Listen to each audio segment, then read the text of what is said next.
आज पढ़ते हैं हम लोग सेल मेम्ब्रेन के बारे में, जिसको plasma membrane of the cell भी बोला जाता है। इस चैप्टर को मैंने गाइटन हॉल, गेनोंग और एकेजन से लिया है। This is 5 marker important 5 mark question for your examination, और इसका जो पीडीएफ है मेरे डिस्क्रिप्शन बॉक्स में, you can check it out. Introduction, what is a cell membrane? Cell membrane is also called the plasma membrane which envelops the cell. It is a thin pliable elastic structure of 7.5 to 10 nanometer thick. Composition, it is composed about entirely of protein and lipid.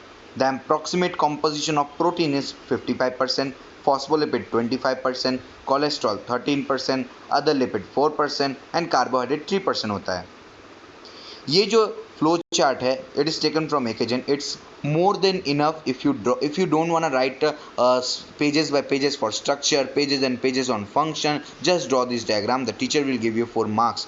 Pages पे pages नहीं लिखना होता है, structures के बारे में, function के बारे में, बस सेल मेम्ब्रेन के बारे में लिखिए, definition, composition and draw this flow chart. It's more than enough to score 5 out of 5. इसमें आपको लिखना क्या है कि सेल मेम्ब्रेन में कोलेस्ट्रॉल होता है, फॉस्फोलिपिड होता है, स्पिंजोलिपिड होता है, कार्बोहाइड्रेट होता है और प्रोटीन होता है. सो ये लोग मिलके क्या बनाते हैं? कोलेस्ट्रॉल, फॉस्फोलिपिड मिलके बनाते हैं लिपिड बाइलेयर, स्पिंजोलिपिड और कार्बोहाइड्रेट मिलकर बनाते हैं ग्लाइकोलिपिड, और प्रोटीन कार्बोहाइड्रेट मिलकर बनाते हैं ग्लाइकोप्रोटीन. अब ये लिपिड बाइलेयर जो होता है उसका फंक्शन है selective barrier.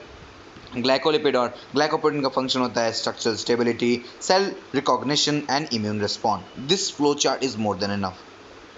This diagram has been taken from Genong. It's one of the most beautiful diagram I've ever seen on plasma membrane. इसमें सब कुछ है, पेरिफेरल प्रोटीन है, hydrophobic region, hydrophilic region, integral protein, channels. अगर आप ये diagram बनाएंगे, it's more than enough. It's a very beautiful diagram. Now next is what are the substance that can pass through the cell membrane. हम लोग को पता है कि जो सेल मेम्ब्रेन है उसमें लिपिड बाइलेयर होता है.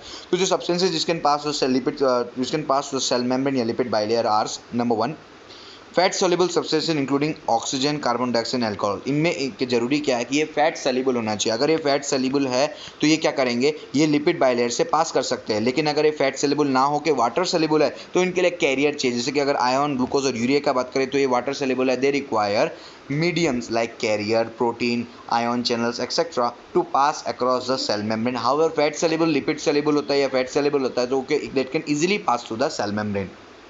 Now, what are the function of the protein? The function of the protein which are found in the plasma membrane are cell adhesion molecule, pumps, ion channels, carrier, receptors and enzymes.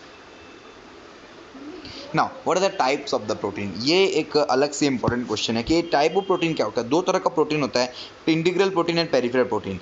बस नाम से पता चल जाने, integral protein, बस इसमें लिखना है integral protein that protrudes all the way through the membrane. मतलब जो मेम्ब्रेन के ऊपर से लेके नीचे पूरा अंदर तक जाता है, ऊपर भी रहता है, बाहर भी रहता है, अंदर भी रहता है, पूरा ऊपर से नीचे तक जो जाता है, प्रोट्रूड करता है, उसको हम लोग इंटीग्रल प्रोटीन बोलते हैं. और पेरिफेरल प्रोटीन जो होता है, जो पेरीफेरी में रहे, मतलब कोई एक सरफेस पे रहे, पेरिफेरल प्रोटीन बोलते हैं. मैं डायग्राम के हिसाब से दिखाता हूँ कि ये है आपका इंटीग्रल प्रोटीन, ये आपका पेरिफेरल प्रोटीन. ये जो इंटीग्रल प्रोटीन है, देखिए ये पूरा इधर से इधर तक, ये इधर से इधर तक पूरा डिप किया है, ये पूरा अंदर तक डिप किया है, बाहर से लेके अंदर तक डिप किया है. while peripheral protein is present only in the one surface, only on one surface present the periphery, do not dips in. Okay, that's the difference between peripheral proteins and integral protein.